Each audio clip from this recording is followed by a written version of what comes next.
Hello everyone, welcome to EduTap. So in today's Abhyas series, we'll be discussing the MCQs from Module C and Module D. So let's start with the session. Before starting with the MCQs, I would like to inform you that if you need help with the JAP 2024 preparation, there is very less time left. So if you want our help, you can take our master course in which we have recorded classes as well as full length test, and we also have the chapter wise quizzes also, and you can ask any queries on our dedicated discussion forum, or you can also call us for any kind of mentorship support. Okay so अभी आप JAP 75 code use करके flat 75% avail कर सकते हैं हमारे master course पे. So let's start with the question. So the first is, which of the following is not a necessary component for a standalone computer system? Hard disk, operating system, memory या फिर network card? तो इनमें से कौन सा necessary component नहीं है? तो वो है हमारे पास नेटवर्क कार्ड. बाकी सारी चीजें नेसेसरी है कंप्यूटर में, नेटवर्क कार्ड इंपॉर्टेंट नहीं है, it's not necessary. Next is, terminals connected to a server are known as. एक सर्वर से जो अलग अलग टर्मिनल्स कनेक्टेड होते हैं उन्हें क्या बोला जाता है? क्लाइंट्स, नोड्स, सीपीयू या फिर बोथ ए एंड बी? तो उन्हें बोला जाता है क्लाइंट्स भी और नोड्स भी. ठीक है, या उन्हें क्लाइंट्स बोलते हैं या नोड्स बोलते हैं. तो डी जो है both A and B is the correct answer. Next is, for uninterrupted power supply used in branch computerization the following device is used. Online UPS, offline UPS, converter या फिर जनरेटर? तो हमारे पास online जो UPS होता है उसमें uninterrupted power supply रहता है. ठीक है, ऑनलाइन हर टाइम आपको पावर सप्लाई देता है. ऑफलाइन कब स्टार्ट होता है? अगर जैसे मान लो बाई चांस बिजली चली जाए या कुछ ब्लैकआउट हो जाए या कुछ स्वेल्स आए इलेक्ट्रिसिटी के अंदर, तब ऑफलाइन यूपीएस कुछ सेकंड्स में ही स्टार्ट हो जाता है. But for uninterrupted flow online UPS सही रहता है. Next is, which of the following is not an important objective of computerization in banking? कौन सा इंपॉर्टेंट ऑब्जेक्टिव नहीं है बैंकिंग के अंदर कंप्यूटराइजेशन का? Customer service, reduction of man power, decision making, productivity and profitability? देखो, बैंकिंग में computerisation लाने का कभी भी ये ऑब्जेक्टिव नहीं है कि मैन पावर को रिड्यूस किया जाए. उसका मोटिव हमेशा से यही है, कस्टमर सर्विस को इम्प्रूव करना, डिसीजन मेकिंग को फास्टर करना और प्रोडक्टिविटी एंड प्रॉफिटेबिलिटी को इम्प्रूव करना. तो बी यहाँ पे करेक्ट ऑप्शन है. It is not an important objective of computerization in banking. Next is, in multi-user computer networking, computer are based on a centralized processing concept. Various terminals are attached to the central computer. All data and information is kept in the central computer. A large number of users can be connected to a central computer. तो जो multi user computer networking है उसमें ये सारे features होते हैं. ठीक है, एक सेंट्रल सर्वर होगा, सेंट्रल कंप्यूटर होगा जिससे सारे जो आपके बाकी के सिस्टम्स है कनेक्टेड होंगे, टर्मिनल्स कनेक्टेड होंगे, और जो मेन डेटा और इंफॉर्मेशन है वो इस सेंट्रल कंप्यूटर में होता है और इसके बहुत सारे यूजर्स हो सकते हैं. नेक्स्ट है, इन स्टार टोपोलॉजी. जो हमारे पास स्टार टोपोलॉजी होती है ऐसे ही, ये स्टार टोपोलॉजी है जो हमारे पास, इसके क्या फीचर्स हैं? Each node is joined to a central node by a separate medium. Devices are connected in a closed loop. Information is passed from one node to another in a series. या devices on the network are connected to a single continuous cable. ठीक है, तो single continuous cable किसमें होता है? बस topology में होता है. तो स्टार टोपोलॉजी में एक सेंट्रल नोड है और हर एक सेपरेट मीडियम से सेंट्रल नोड के साथ कनेक्टेड है. तो ए यहाँ पे करेक्ट ऑप्शन है. अगला है, in bus topology each node is joint to the central node by a separate medium. Devices are connected in a closed loop. Information is passed to central node. Devices on the network are connected through a single continuous cable. ठीक है, तो यहाँ पे D correct option है, क्योंकि जो आपकी बस टोपोलॉजी होती है वो ऐसे है, ये आपकी सेंटर में एक केबल होगी. ठीक है, एक सिंगल कंटिन्यूस केबल होगी जिससे सारे आपके सिस्टम्स जो हैं, अलग अलग टर्मिनल्स जो हैं वो अटैच्ड होते हैं. ठीक है, अगर इसको बैकबोन बोलते हैं. अगर ये फेल हो जाती है तो आपका पूरा नेटवर्क जो है फेल हो जाता है. Next is, in ring topology. ये आपकी रिंग टोपोलॉजी होती है, इसमें अलग अलग ये आपके सारे सिस्टम्स हैं. हर सिस्टम जो है अपने नेबर के साथ कनेक्टेड होता है. ओके, तो data transmission is possible in only one direction. Devices are connected in a close loop. Information is pass from one node to another in a series. तो सारे ऑप्शंस यहाँ पे सही है, डी करेक्ट आंसर है. क्योंकि देखो, सारे एक डायरेक्शन में डेटा मूव करता है, जैसे इस डायरेक्शन में डेटा मूव करेगा, और एक क्लोज्ड लूप है और इंफॉर्मेशन अगर पास ऑन होनी है इससे इसको, इससे इसको, इससे इसको, एक सीरीज में इंफॉर्मेशन पास ऑन होती है, तो डी करेक्ट ऑप्शन है। अगला है which of the following statement is not true about core banking system. कौन सी स्टेटमेंट जो है is not true about core banking system? Branches are interconnected only to share customer data, सिर्फ customer data शेयर करने के लिए ब्रांचेस को कनेक्ट किया जाता है, तो ये ऑब्वियसली गलत है। मल्टीपल यूजेस हैं कोर बैंकिंग के, ठीक है। Customer need not necessarily transact only from one, from the home branch, तो बिल्कुल सही है। कोर बैंकिंग सिस्टम की वजह से जो हमारे कस्टमर्स है किसी भी ब्रांच से सर्विसेज ले सकते हैं। Data of a customer is not lost when his home branch is down, तो बिल्कुल सही है। अगर होम ब्रांच का सिस्टम डाउन है उसका डेटा लॉस नहीं होता है, क्योंकि सेंट्रल सर्वर में है सारा data. A customer can access his banking account related information through multiple ways, तो कई तरीकों से अपना आप अकाउंट की इंफॉर्मेशन एक्सेस कर सकते हो, बैंक में जाके कर सकते हो, नेट बैंकिंग के थ्रू कर सकते हो, मोबाइल बैंकिंग के थ्रू कर सकते हो, तो इनकरेक्ट सिर्फ ए ऑप्शन है। अगला है which of the following is the advantage of adopting core banking. Core banking adopt करने का क्या फायदा है? Reliable centralised data recovery, enables data warehousing and data mining, integrated customer centric services, core infrastructure can be used for future expansion, तो सारे ही benefits हैं। Core banking में आपके पास एक सेंट्रलाइज्ड रिलायबल कहीं जगह पे डेटा होता है जहां से आप रिकवर कर सकते हो, डाटा वेयर हाउसिंग हो सकती है, डाटा माइनिंग हो सकती है, कस्टमर के हिसाब से आप सर्विसेज दे सकते हो, और कोर इंफ्रास्ट्रक्चर यूज कर सकते हो फ्यूचर एक्सपेंशन के लिए, तो ई जो है यहाँ पे करेक्ट ऑप्शन है। पेपर में ए बी सी डी चार ही ऑप्शन आते हैं, बुक में आपके कई कई जगह पे 5 ऑप्शंस दिए हुए हैं, ठीक है।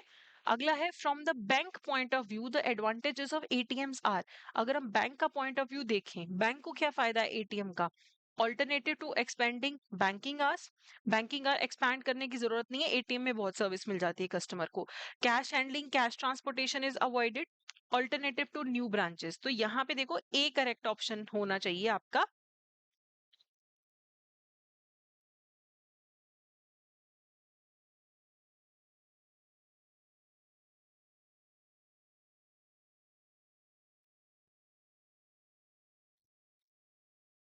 तो यहाँ पे डी ऑप्शन होनी चाहिए आपकी। देखो आपको बहुत सारी सर्विसेज एटीएम पे मिल जाती हैं, तो बहुत सारी जो ब्रांचेस पे कैश हैंडलिंग होती थी वो अब अवॉइड हो जाती है, और नई ब्रांचेस खोलने की जगह बहुत सारी चीजों में आप जो है अ,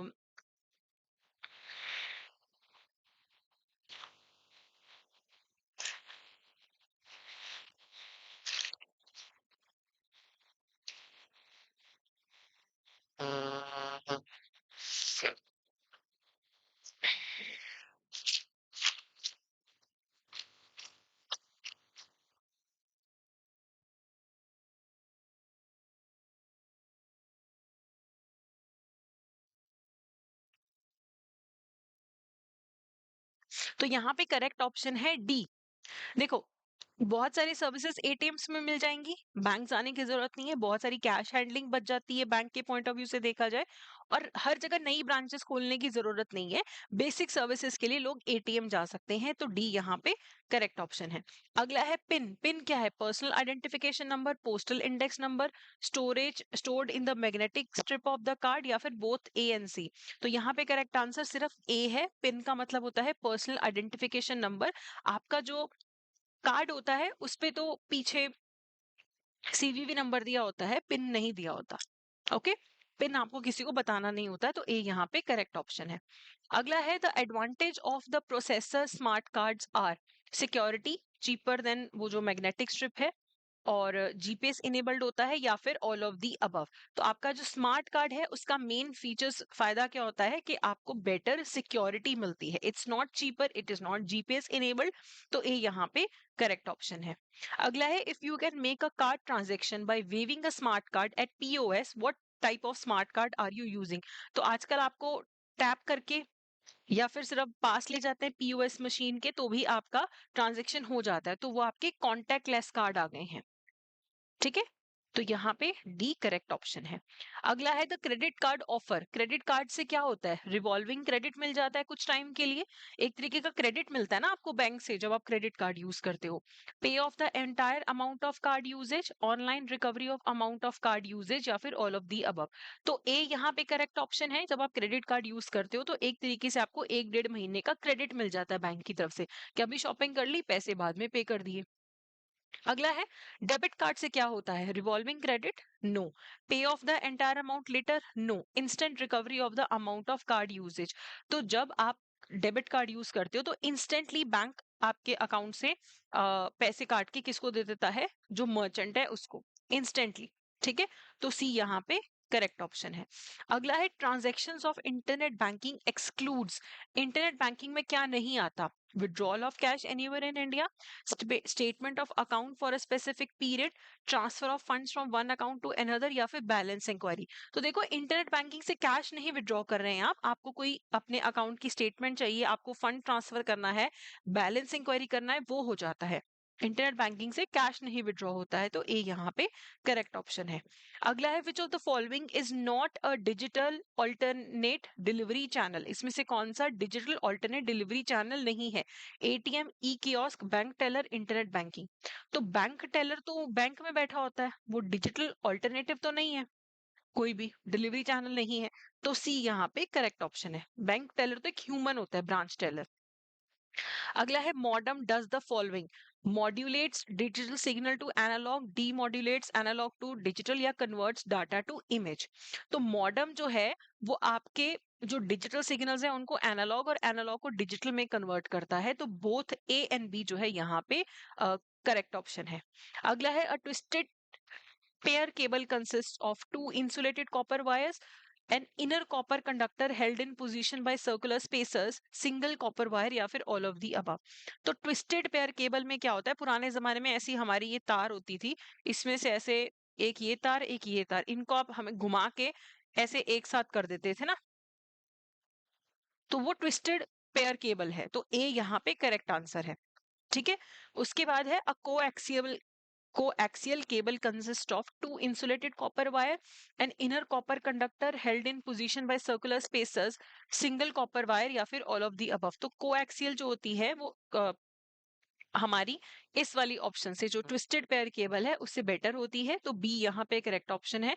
इनर कॉपर कंडक्टर होता है और उसके आसपास सर्कुलर स्पेसर्स लगे होते हैं। ठीक है, तो यहाँ पे बी जो है करेक्ट ऑप्शन है। अगला है which of the following is not a social networking site. ये तो बहुत ही आसान है। डीईवी ऑप्स, ये आपका सोशल नेटवर्क नहीं है। फेसबुक, लिंक्डइन, इंस्टाग्राम, ये सारी आपकी सोशल नेटवर्किंग साइट है, तो सी यहाँ पे करेक्ट ऑप्शन है। अगला है in a microwave system radio waves are modulated to carry information. ठीक है, wave beams are sent from one antenna to other, wave beams are sent from one antenna to other। अगला है along the route the received data is amplified and retransmitted। अगला है microwave signals may be passed on to the satellite. तो यहाँ पे correct option क्या है आपके पास, ई है। तो माइक्रोवेव सिस्टम में रेडियो वेव्स को मॉड्यूलेट किया जाता है इंफॉर्मेशन कैरी करने के लिए, वेव बीम्स सेंड की जाती हैं एक एंटीना से दूसरे में। ठीक है, तो जो डेटा है वो वीक ना पड़े सिग्नल, तो उसे एम्पलीफाई भी किया जाता है, और माइक्रोवेव सिग्नल्स जो है सैटेलाइट्स को भी पास किए जाते हैं। तो ये ई जो है यहाँ पे करेक्ट ऑप्शन है। A simplex transmission is capable of. Simplex transmission में क्या होता है, transmitting data in only one direction, data movement in both the directions but in one direction at a time, providing a simultaneous two way communication. तो simplex में जो transmission है data का एक ही डायरेक्शन में होता है। ठीक है, तो ए यहाँ पे करेक्ट ऑप्शन है। जहां पे डाटा की मूवमेंट दोनों डायरेक्शन में हो तो सकती है, एक टाइम पे एक ही डायरेक्शन में होती है, वो हाफ डुप्लेक्स होता है। ओके, और जो आपका फुल डुप्लेक्स है उसमें दोनों तरफ कम्युनिकेशन हो सकती है एक टाइम पे। अगला है which of the following are 24/7 payment system. UPI 24/7 है, आईएमपीएस, नेफ्ट, आरटीजीएस 24/7 आप इनको यूज कर सकते हैं। तो सारे जो ऑप्शंस है यहाँ पे करेक्ट हैं। अगला है IMPS platform provides real time fund transfers. which can be accessed on multiple channels. Which of the following is not an IMPS channel? तो immediate payment service जो है IMPS आप ट्रांजेक्शन करते हो, मोबाइल इंटरनेट ब्रांच एटीएम कर सकते हो, PPB कुछ ऐसा नहीं है चैनल। ठीक है, बाकी सारे चैनल्स हैं, आईएमपीएस मोबाइल से करो, इंटरनेट से करो, ब्रांच पे जाके करो, एटीएम पे करो। ठीक है, तो ए जो है यहाँ पे है जहां पे आईएमपीएस ट्रांजेक्शन नहीं होता है। मल्टीप्लेक्सर्स को यूज करते हैं आप, store data from large number of terminals, send more than one signal simultaneously over a single communication channel, enables more than one signal to be sent simultaneously over one physical channel, या फिर all of the above। तो multiplexer जो है आपको enable करता है more than one signal to be sent simultaneously over one physical channel, एक physical channel पे एक से ज्यादा सिग्नल भेजने में हेल्प करता है मल्टीप्लेक्सर। अगला क्वेश्चन है, which of the following electronic clearing system in India are systematically important financial market infrastructures? UPI, NACH, IMPS, CTS, या ऑल ऑफ द अबव? तो ये सारे के सारे जो हमारे इलेक्ट्रॉनिक क्लियरिंग सिस्टम है, ये systematically important financial market infrastructure है, तो ई यहाँ पे करेक्ट ऑप्शन है। अगला है, national electronic fund transfer system has dash batches for settlement. जो हमारा नेशनल इलेक्ट्रॉनिक फंड ट्रांसफर है उसमें कितने बैचेस होते हैं? तो देखो, हर आधे घंटे में एक बैच सेटल होता है, तो 24 आवर्स में 48 बैचेस होते हैं, तो डी यहाँ पे करेक्ट ऑप्शन है। अगला क्वेश्चन है, national automated clearing house NACH was implemented by NPCI for normal cheque clear करने के लिए? नहीं। एमआईसीआर चेक्स क्लियर करने के लिए? नहीं। हाई वॉल्यूम इलेक्ट्रॉनिक ट्रांजैक्शंस के लिए? तो सी यहाँ पे करेक्ट ऑप्शन है। जब आपको बल्क में पेमेंट्स करनी है या रिसीव करनी है तो एनएसीएच यूज करते हैं। जैसे गवर्नमेंट को बहुत सारे लोगों को पेंशन देनी है, सब्सिडीज देनी है, या इलेक्ट्रिसिटी डिपार्टमेंट को बहुत सारे लोगों से इलेक्ट्रिसिटी बिल्स कलेक्ट करने हैं, तो वो एनएसीएच की सर्विसेज यूज करते हैं हाई वॉल्यूम इलेक्ट्रॉनिक ट्रांजेक्शन्स के लिए। अगला है, what is GeM portal? Government e marketplace है ये। ठीक है, तो ये एक ऑनलाइन प्लेटफॉर्म है जिसके थ्रू गवर्नमेंट जो है गुड्स एंड सर्विसेज, जो उनके कैजुअल यूज के, जो नॉर्मल यूज के गुड्स एंड सर्विसेज उन्हें जब प्रोक्योर करने होते हैं तो वो जेम पोर्टल के थ्रू करते हैं, तो बी यहाँ पे करेक्ट आंसर है। ठीक है, तो अगर गवर्नमेंट को कुछ भी प्रोक्योर करना है गुड्स एंड सर्विसेज, तो वो ऑनलाइन बिडिंग के थ्रू करते हैं। आप जो भी सर्विसेज वो प्रोवाइड कर सकते हैं, गुड्स प्रोवाइड कर सकते हैं, वो भी ऑनलाइन ही पार्टिसिपेट करते हो। सब कुछ कैशलेस, सब कुछ ट्रांसपेरेंटली ऑनलाइन होता है। अगला है, which of the following is not true about IMPS? IMPS allows electronic fund transfer only through mobile phone. Obviously ये गलत है। ठीक है, ऐसा नहीं है कि सिर्फ मोबाइल फोन से होता है, एनपीसीआई इसे प्रोवाइड करता है। इंस्टेंट मनी ट्रांसफर होता है, एक बैंक अकाउंट से दूसरे बैंक अकाउंट में हो जाता है। तो गलत ऑप्शन कौन सा था पहले ही? चाहे ब्रांच से करो, मोबाइल बैंकिंग के करो, नेट बैंकिंग के थ्रू करो, आईएमपीएस हो सकता है। अगला है, क्यूआर कोड में क्या होता है? Black square, square grid, white background, information about the item to which it is attached, या फिर ऑल ऑफ दी अबव? तो सब कुछ होता है क्यूआर कोड के अंदर। ब्लैक स्क्वायर्स भी होते हैं, स्क्वायर ग्रिड व्हाइट बैकग्राउंड के ऊपर होते हैं, और information about the item to which it is attached. तो ई यहाँ पे करेक्ट ऑप्शन है। अगला क्वेश्चन है, Bhim stands for what? Bharat interface for money, Bharat immediate money transfer, Bharat instant money transfer, या फिर बैंकिंग इंटरफेस फॉर मार्केटिंग? तो बिल्कुल आसान है, ये भीम का फुल फॉर्म है भारत इंटरफेस फॉर मनी। अगला है, RuPay debit cards can be used for online transaction and payments through what? RuPay two factor, RuPay online, RuPay पे सिक्योर, रुपे कॉमर्स? तो रुपे डेबिट कार्ड को ऑनलाइन ट्रांजैक्शन या पेमेंट के लिए यूज करना है, किसके थ्रू कर सकते हैं? रुपे पे सिक्योर। अगला है, which of the following is not an e payment system? is not true for an e-payment system. E-payment system requires only a messaging system. E-payment system requires physical exchange of money. E-payment system involves messaging as well as a settlement system, and e-payment requires only a settlement system. तो यहाँ पे आपको पूछा है कि true कौन सी है, तो ट्रू क्या है? E payment system involves messaging as well as settlement system. ठीक है, तो बाकी सारे स्टेटमेंट्स गलत है, सी यहाँ पे करेक्ट ऑप्शन है। अगला देखते हैं, the Bharat bill payment system is a one step ecosystem for payment of bills to dash providers. तो भारत बिल पेमेंट सिस्टम आप सबके लिए यूज कर सकते हो, electricity bill, telecom, DTH, gas. तो ये वन स्टॉप इकोसिस्टम है इन सबके बिल प्रोवाइडर्स के लिए। बिल्स आपको किसको पे करना है? इलेक्ट्रिसिटी के लिए करना है, टेलीकॉम, डीटीएच, गैस, सबके लिए भारत बिल पेमेंट सिस्टम है, तो ई यहाँ पे करेक्ट ऑप्शन है।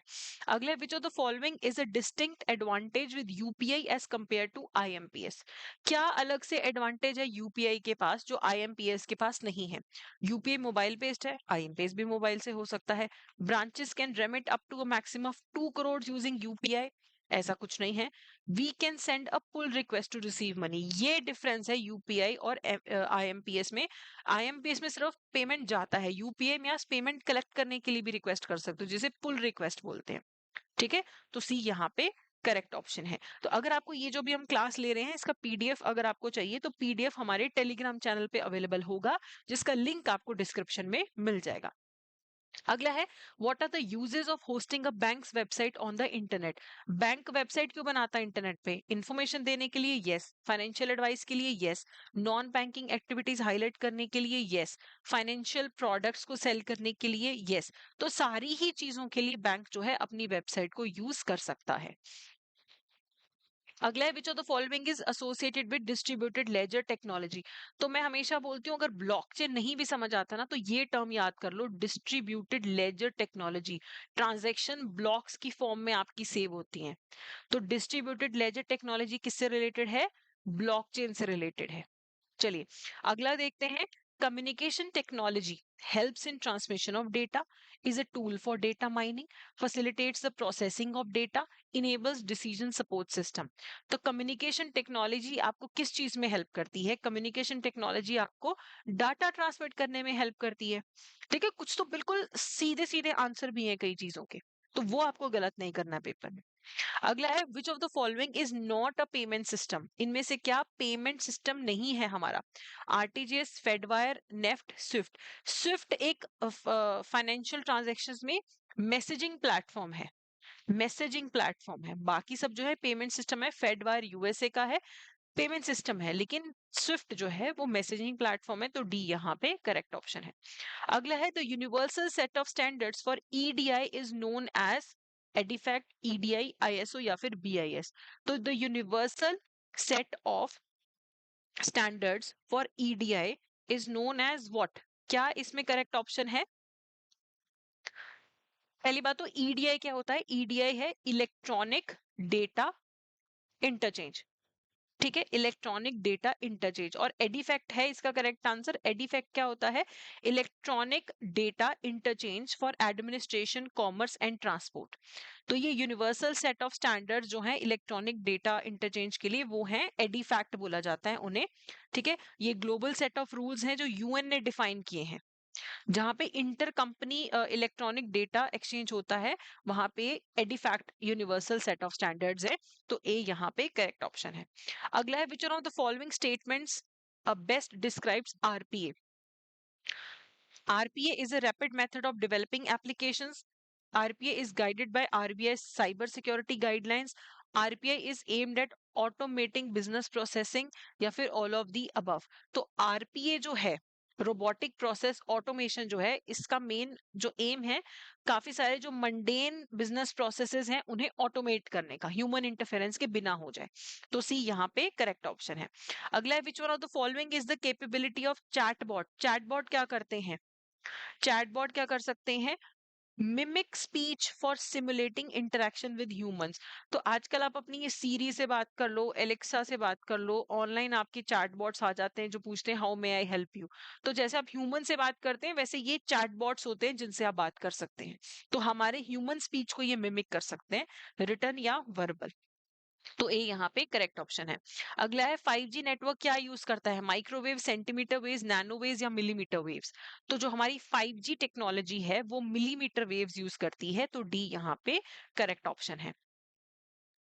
Next is blockchain technology is used in? Blockchain technology कहाँ यूज हो रही है? क्रिप्टो करेंसी में, नेशनल ऑटोमेटेड क्लियरिंग हाउस में, फिजिकल करेंसी में या फिर चेक ट्रंकेशन सिस्टम में? तो ब्लॉकचेन टेक्नोलॉजी यूज होती है क्रिप्टो करेंसी में। ओके, तो ए यहाँ पे करेक्ट ऑप्शन है। अगला क्वेश्चन है, which one of the following is one of the risk of online banking by banks? तो ऑनलाइन बैंकिंग जो होती है बैंक्स में, उसका क्या रिस्क है? Low profitability, no. Increase man power, no. Exposure to cyber attack, cyber attack होने के ज्यादा चांसेस हो जाते हैं अगर बैंक्स अपना काम ऑनलाइन करते हैं, तो सी यहाँ पे करेक्ट ऑप्शन है। Next is the risk of online banking broadly leads to interruption in activities due to loss of data, hardware, software, peopleware. तो ऑनलाइन बैंकिंग में ये सारी चीजें तो हो ही सकती है, डाटा लॉस हो गया, हार्डवेयर, सॉफ्टवेयर जो लोग यूज करते हैं, ऑनलाइन बैंकिंग चलाते हैं, कुछ भी इंटरप्शन हो सकता है, इनमें से किसी भी चीज का लॉस हो, अगर वायलेशन ऑफ प्राइवेसी भी हो सकता है ऑनलाइन बैंकिंग में, आपका डाटा चोरी हो जाए तो डायरेक्ट फाइनेंशियल लॉस हो सकता है कंप्यूटर फ्रॉड की वजह से। तो सारी चीजें हो सकती हैं ऑनलाइन बैंकिंग में, तो डी यहाँ पे करेक्ट ऑप्शन है। अगला है the phases of disaster recovery planning do not include. Disaster recovery planning में क्या नहीं होता है? अवेयरनेस, प्रिपरेशन, रिकवरी या फिर स्टैट्यूटरी ऑडिट। तो स्टैट्यूटरी ऑडिट नहीं होता है, अवेयरनेस होना चाहिए डिजास्टर को लेके, प्रिपरेशन होनी चाहिए, फिर रिकवरी प्लान होना चाहिए, ये सब होना चाहिए। ठीक है। अगला है the consequences of errors in computerize system are more serious than in manual systems because. Computer system के एरर ज्यादा सीरियस क्यों होते हैं?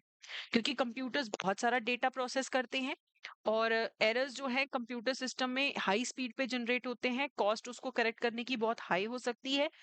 Use of computer system perceive the computer outputs to always be correct. हम हमेशा ये सोचते हैं कंप्यूटर पे काम हो रहा है तो सही ही होगा, तो ये सारी चीजें हो सकती हैं अगर आप कंप्यूटर सिस्टम में एरर करते हैं, उसके कॉन्सिक्वेंसेज ज्यादा हो सकते हैं इन सारे कारणों से।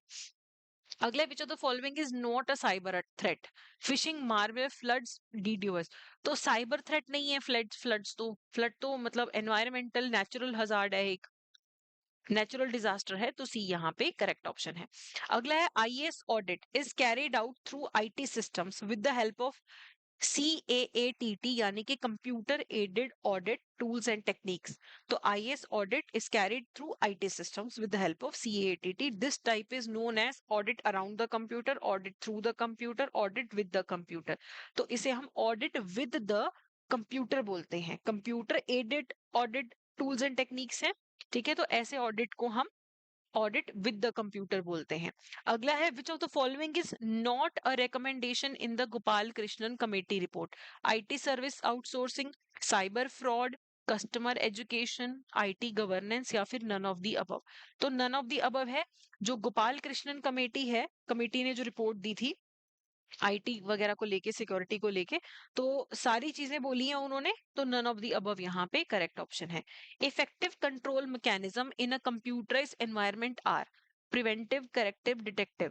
तो कंप्यूटराइज एनवायरनमेंट में आप अपने कंप्यूटर एनवायरनमेंट पे कंट्रोल रखना चाहते हैं, कोई अटैक ना हो, साइबर अटैक ना हो, सिक्योरिटी मेंटेन रहे, आपको प्रिवेंटिव स्टेप्स भी लेने हैं, कोई अटैक हो जाए तो करेक्टिव स्टेप्स भी लेने हैं, और डिटेक्टिव स्टेप्स भी लेने हैं कि कुछ अगर अटैक हो तो जल्दी से जल्दी आप डिटेक्ट कर पाओ, तो डी यहाँ पे करेक्ट ऑप्शन है।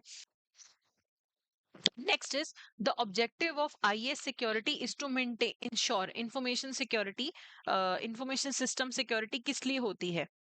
तो तीनों चीजें, कॉन्फिडेंशियलिटी, इंटेग्रिटी, अवेलेबिलिटी, तीनों ही होनी चाहिए, ये इंश्योर करता है IAS security, information system security. तो डी जो है यहाँ पे डी जो है आपके पास करेक्ट ऑप्शन है। अगला है an audit trail is, audit trail क्या होता है? chronological record of all events occurring in a system, report submitted by auditors, collection of records generated by the database administrator। तो ऑडिट ट्रेल क्या होता है कि जो भी आपके सिस्टम में इवेंट्स हो रहे हैं उनका एक क्रोनोलॉजिकल रिकॉर्ड होता है, तो ए यहाँ पे करेक्ट ऑप्शन है। अगला है patching operating system is done to remediate against. Patching operating system क्यों करते हैं? नॉन वल्नरेबल सिक्योरिटी वल्नरेबिलिटीज के कारण, कि जो आपको पता है कि हमारी वल्नरेबिलिटी है, तो वहां पे आप ऑपरेटिंग सिस्टम में पैचिंग कर देते हो, तो ए यहाँ पे करेक्ट ऑप्शन है। क्योंकि पता ही है पहले कि ये हमारे यहाँ पे ऑपरेटिंग सिस्टम में वीकनेस है, तो पहले ही वहां पे आप पैचिंग करके रेमेडी कर सकते हो। अगला है in cyber space a threat actor can be. कौन साइबर स्पेस में थ्रेट का काम कर सकता है? कोई साइबर क्रिमिनल, यस।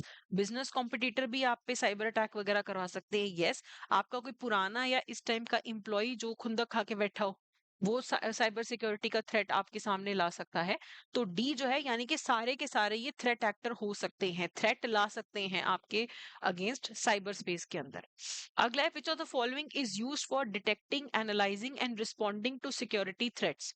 आपको अगर डिटेक्ट, एनालाइज एंड रिस्पॉन्ड करना है टू सिक्योरिटी थ्रेट्स तो आप SIEM यूज करते हैं। ठीक है, तो सी यहाँ पे करेक्ट ऑप्शन है।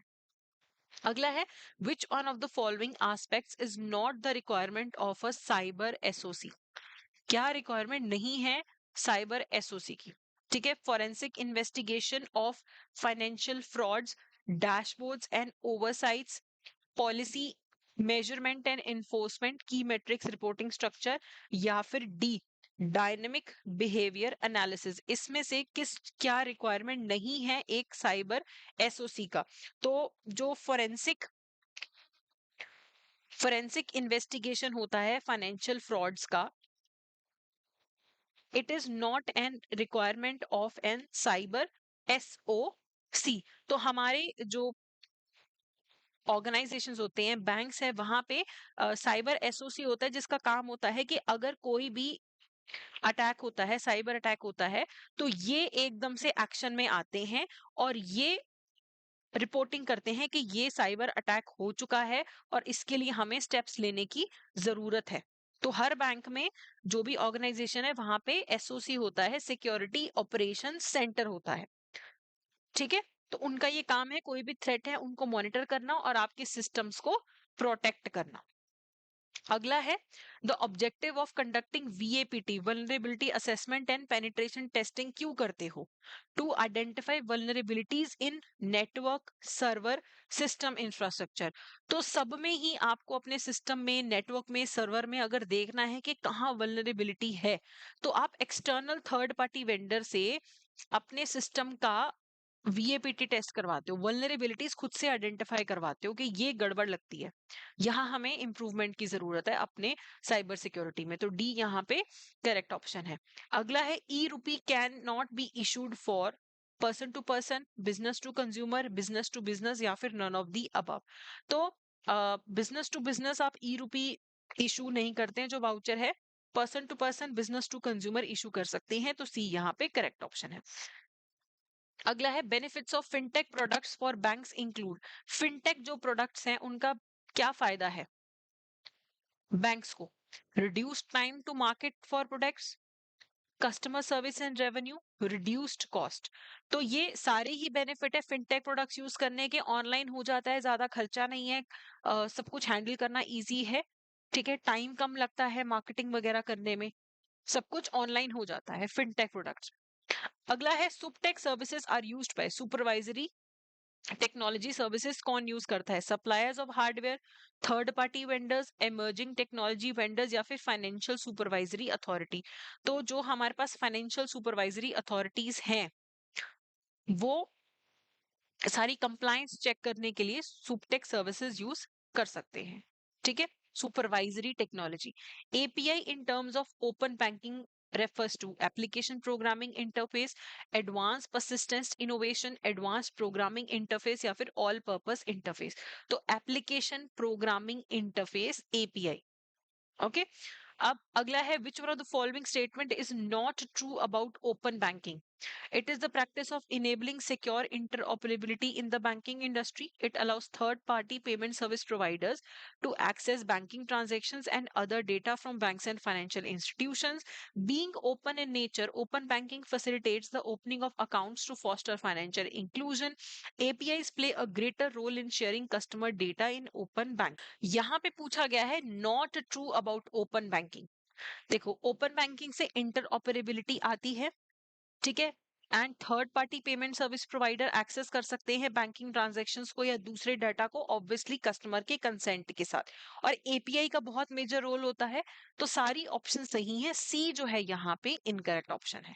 ओके, नॉट ट्रू ही हमें पूछा है। अगला है, अब यहाँ से डी मॉड्यूल शुरू हो जाता है। Which one of the following statement is true? Business ethic modifies people behaviour, Objective of ethics is managing value and conflict resolution. Business ethics and corporate social responsibility are the same. Ethics cannot be managed. सारी गलत है, एक ही सही है.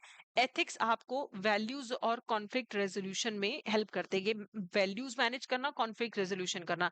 Business ethic एकदम से किसी का बिहेवियर नहीं चेंज करते हैं, और बिजनेस एथिक सेपरेट चीज होती है, सीएसआर सेपरेट चीज होती है, और एथिक्स को मैनेज किया जा सकता है.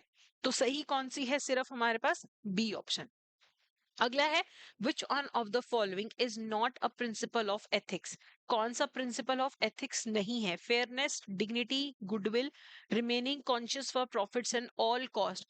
हर कीमत पे प्रॉफिट होना चाहिए, ये एथिकल नहीं है. गलत काम करके भी फिर तो लोग प्रॉफिट कमाएंगे. तो डी जो है यहाँ पे करेक्ट ऑप्शन है. अगला है, whistle blower protection act dash in India protects people who provide information about wrong doing. तो जो हमारा विसल ब्लोअर प्रोटेक्शन एक्ट है 2009, ये जो लोग आपको लगता है कि आपके ऑर्गेनाइजेशन में कोई घपला हो रहा है, आप किसी गवर्नमेंट ऑफिस में हैं, आप कोई कंप्लेंट करना चाहते हैं, आप चाहते हैं कि आपकी जो इंफॉर्मेशन है वो रिवील ना हो, तो फिर आपको प्रोटेक्शन मिलती है under the whistle blower protection act. Which one of the following is not included in a standard banking code of conduct? Standard banking code of conduct में क्या नहीं आता है? Profitability, neutrality, reliability, integrity. तो code of conduct में profitability की बात थोड़ी ना होगी, कोई अकाउंट्स की बात नहीं हो रही है, कोड ऑफ कंडक्ट की बात हो रही है. तो न्यूट्रल रहना है, रिलायबल रहना है, इंटेग्रिटी मेंटेन करनी है, ये कोड ऑफ कंडक्ट में होगा. आगे है, बिजनेस एथिक्स किस काम आते हैं? डिलेमा सॉल्व करने में, यस. रेपुटेशन गार्ड करने में, यस. फ्यूचर रिस्क अवॉइड करने में, यस. तो डी जो है यहाँ पे करेक्ट ऑप्शन है. बिजनेस एथिक्स आपको आपकी रेपुटेशन मेंटेन करने में, कोई आपको कॉन्फ्लिक्ट वाली सिचुएशन को रिजॉल्व करना है, तो उसमें बिजनेस एथिक्स आपको हेल्प करते हैं. अगला है, US based natural gas and electronic company Enron by financial year 2000 with revenue of $100 billion became the seventh largest Fortune 500 company. ये seventh largest Fortune 500 कंपनी थी, फिर भी ये अनएथिकल बिजनेस वर्किंग के कारण डूब गई थी. इन्होंने अपनी ओवरस्टेट कर रखी थी बैलेंस शीट, प्रॉफिट्स ओवरस्टेट कर रखे थे, अपने वर्कर्स पे, एम्प्लॉयज पे बहुत ज्यादा ये प्रेशर डालते थे. ठीक है, तो डी जो है यहाँ पे ये correct answer, seventh largest Fortune 500 company थी एनरॉन. अगली है, managing by values in an organization has few basic elements which include identifying core values, communicating core values, aligning values and practices. तो अगर आप values मैनेज करना चाहते हो organisation में मैनेजमेंट करते हो बाय वैल्यूज, तो बेसिक एलिमेंट्स ये तीनों ही हैं. आप कोर वैल्यूज आइडेंटिफाई करो अपने बिजनेस की, अपने एम्प्लॉयज को बताओ कि ये हमारी कोर वैल्यूज हैं, और जो आप वैल्यूज बोलते हो कि हमारी वैल्यू है, वो प्रैक्टिस में भी लेके आओ. ठीक है, तो डी यहाँ पे करेक्ट ऑप्शन है. Which one of the following is a feature of values? Values provide standards of competence and morality. Values are very large in number. Values are relatively temporary. देखो, ना ही टेम्परेरी होती है, ना बहुत सारी होती है. एक इंसान की थोड़ी सी वैल्यूज होती हैं जिन्हें वो हमेशा फॉलो करता है. ठीक है, उसको अपनी लाइफ में स्टैंडर्ड सेट करने हैं कि ये मेरे लिए वैल्यूएबल है, ये नहीं है. तो ये यहाँ पे करेक्ट ऑप्शन है. अगला है, गोल्डन रूल क्या कहता है? एथिक्स का गोल्डन रूल क्या कहता है? जैसे एथिक ऑफ रेसिप्रोसिटी भी बोलते हैं. तो दूसरों के साथ वही करो जो आप चाहते हो आपके साथ हो. Do as you want others to do to you. तो सी यहाँ पे करेक्ट ऑप्शन है. जिसके साथ आप चाहते हो आपके साथ वैसा हो, दूसरों के साथ भी वैसा ही बिहेव करो.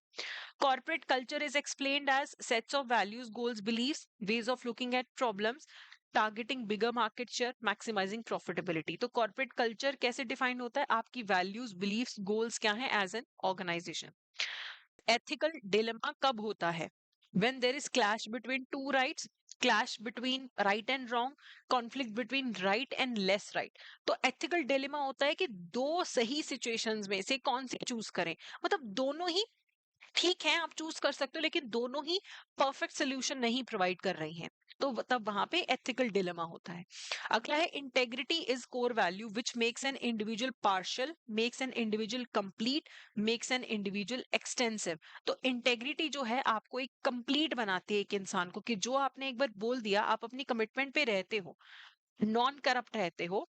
ठीक है, इनडिसाइसिवनेस नहीं होती आपकी लाइफ में. तो बी यहाँ पे करेक्ट ऑप्शन है. इनसाइडर ट्रेडिंग कब होती है?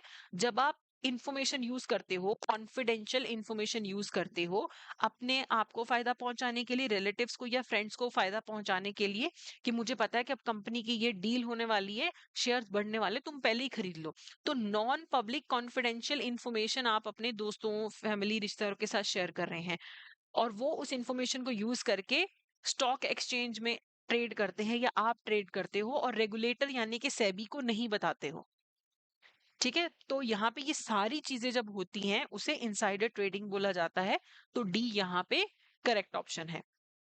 अगला है, जॉब डिस्क्रिमिनेशन कब होती है? Means an employ being denied opportunity based on race, religion, caste या सेक्स। तो जॉब डिस्क्रिमिनेशन कब होती है? जब आप किसी एम्प्लॉय को कोई अपॉर्चुनिटी नहीं देते हो उसके रेस की वजह से, रिलीजन की वजह से, कास्ट की वजह से, सेक्स की वजह से, एज की वजह से, तो वो जॉब डिस्क्रिमिनेशन है। तो सारे ही ऑप्शंस हैं यहाँ पे।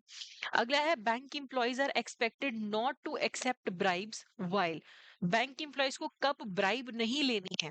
क्रेडिट अप्रेजल के टाइम पे हाँ नहीं लेनी है, लोन डिसपर्सन के टाइम पे नहीं ब्राइब लेनी है, रिकवरी ऑफ लोन या मॉनिटरिंग ऑफ लोन पे नहीं लेनी है, मार्केटिंग करते हुए प्रोडक्ट्स की नहीं लेनी, तो किसी भी सिचुएशन में ब्राइब तो नहीं लेनी है। ठीक है, तो डी यहाँ पे करेक्ट ऑप्शन है। अगला है, if a banker strives towards ensuring sustainable development. अगर एक बैंकर सस्टेनेबल डेवलपमेंट की तरफ जाना चाहता है, which of the following hierarchies of bigger than self can this be attributed to. तो हमने क्लास में करी है, जिन्होंने क्लास लगाई है, बिगर देन सेल्फ ऐसे हम एक हायरार्की करते हैं। ठीक है, तो वहां पे अगर कोई सस्टेनेबल डेवलपमेंट की तरफ बैंकर जाता है तो वो क्या, किससे रिलेटेड है? Community, religion, society at large, या फिर ग्लोबल कॉज। तो यहाँ पे करेक्ट आंसर है ग्लोबल कॉज, कि पहले इंसान अपने बारे में सोचता है, फिर अपनी फैमिली के बारे में सोचता है, सोसाइटी के बारे में सोचता है, रिलीजन के बारे में सोचता है, और फिर ग्लोबल कॉजेस के बारे में सोचता है। ठीक है, तो ये सस्टेनेबल डेवलपमेंट इंश्योर करने के प्रति काम करना is thinking about global causes. अगला है, an acceptable ethical behaviour involves an employee's general set of beliefs, values and behaviour that he or she shapes up for regular day to day method of service delivery, dealing with superior officers and board members, all categories of customers and to other co-employees of the own organization, customer या फिर high net worth individual। ठीक है, तो ethical, acceptable ethical behaviour जो होता है employ का, उसके जर्नल सेट ऑफ बिलीव्स या वैल्यूज हैं।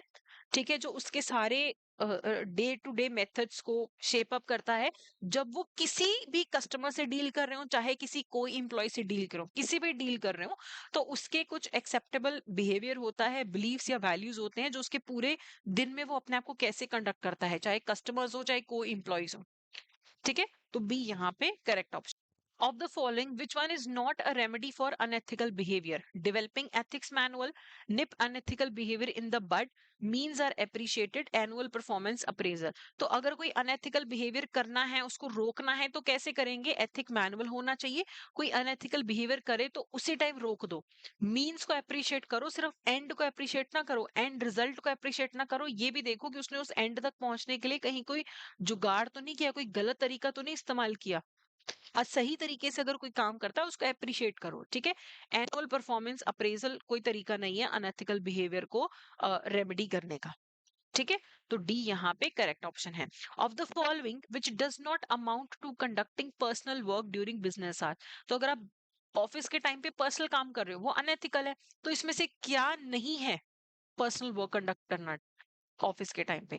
Searching and comparing products for online shopping personal work है। Searching content and comparing corporate governance models to help the superior deliver speech in bank meeting, ये आपका office work है।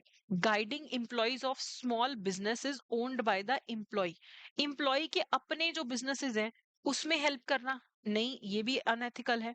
ठीक है, completing the school assignment for kids, ये भी unethical, आपका personal काम है। बी जो है आपका वो ऑफिस का काम है, it is not in that category कि आप बिजनेस के टाइम पे पर्सनल काम कर रहे हो। अगला है, whistle blower policy for public sector banks and RBI has brought under the purview of dash with effect from April 21 2004। तो whistle blower policy public sector banks और आरबीआई के लिए जो है वो सीवीसी के अंडर आता है, सीवीसी के परव्यू के अंडर आता है। ठीक है, तो जो प्राइवेट सेक्टर बैंक्स और फॉरेन बैंक्स हैं उनके लिए प्रोटेक्टेड डिस्क्लोजर स्कीम है अलग से। चलिए, banking operations in recent years are becoming increasingly customer focused. Banking operation customer focus होते जा रहे हैं and in way getting attuned to the ever growing, क्या बढ़ता ही जा रहा है, regulatory prescription, IT challenges, customer की इनकम या कस्टमर के प्रेफरेंस बढ़ते जा रहे हैं, उनकी जो डिमांड्स है वो बहुत ज्यादा है कि ये भी चाहिए वो भी चाहिए, तो कस्टमर फोकस्ड है। ठीक है, बैंकिंग ऑपरेशंस कस्टमर्स की बढ़ती हुई प्रेफरेंसेस के हिसाब से। अगला है, information technology has broadly been used under two different avenues in banking. One is communication and connectivity, and the other is digital rights management, business process re-engineering, intellectual property rights, data leak prevention। ठीक है, तो जो हमारा IT है वो दो different avenues में use होता है, एक तो है कम्युनिकेशन एंड कनेक्टिविटी और दूसरा है बिजनेस प्रोसेस री इंजीनियरिंग। जिस तरीके से बिजनेस करते हैं ना बैंक्स वाले, वो सारे प्रोसेसेस सब चेंज हो चुके हैं ऑनलाइन बैंकिंग आने के बाद से। RBI's committees on mechanization in the banking industry in 1984 and computerization in banks were headed by सी रंगराजन। जो डॉक्टर सी रंगराजन है उन्हीं की कमेटी ने रेकमेंड किया था मैकेनाइजेशन, कंप्यूटराइजेशन, एटीएम्स ले आओ, ये सब कुछ डॉक्टर सी रंगराजन की कमेटी ने रेकमेंड किया था। अगला है, intellectual property rights allow its creators, innovators and to use the IP for his or her own benefit and. जो इंटेलेक्चुअल प्रॉपर्टी राइट जिसका होता है, जिन जो इंटेलेक्चुअल प्रॉपर्टी क्रिएट करते हैं, अपना आईपी वो यूज कर सकते हैं, किसी को यूज करना है तो उनको परमिशन लेना पड़ेगा। तो allows the government to use such work, no. Prohibits any third party to use such work, yes. कोई थर्ड पार्टी बिना परमिशन के नहीं ले सकता है। Anyone else only for non prohibited use dilutes the credibility and confidence in business space, no. जो IPR होता है, एक तो जिसने डेवलप किया वही यूज कर सकता है, कोई बिना परमिशन के उसका काम नहीं यूज कर सकती कोई भी थर्ड पार्टी। ठीक है, तो ये हमारे सी एंड डी मॉड्यूल के क्वेश्चन थे। आपने नहीं भी पढ़ा है ना सीडी मॉड्यूल, तो टेस्ट सीरीज में से उसके टेस्ट कर लो, चैप्टर वाइज क्विज कर लो, और ये एक आप बुक के क्वेश्चन जरूर कर लीजिए। अगर आपको हमारी हेल्प चाहिए, हमारा मास्टर कोर्स चाहिए जिसमें आपको सारे टेस्ट, क्विज, रिकॉर्डिंग सब कुछ मिलेंगे, तो जैप 75 कोड यूज करके आप फ्लैट 75% अभी अवेल कर सकते हैं। और इस क्लास का पीडीएफ चाहिए तो आपको टेलीग्राम में आपको लिंक मिलेगा हमारे टेलीग्राम चैनल का, वहां से आप ये डाउनलोड कर सकते हैं। So that's it for today, thank you so much.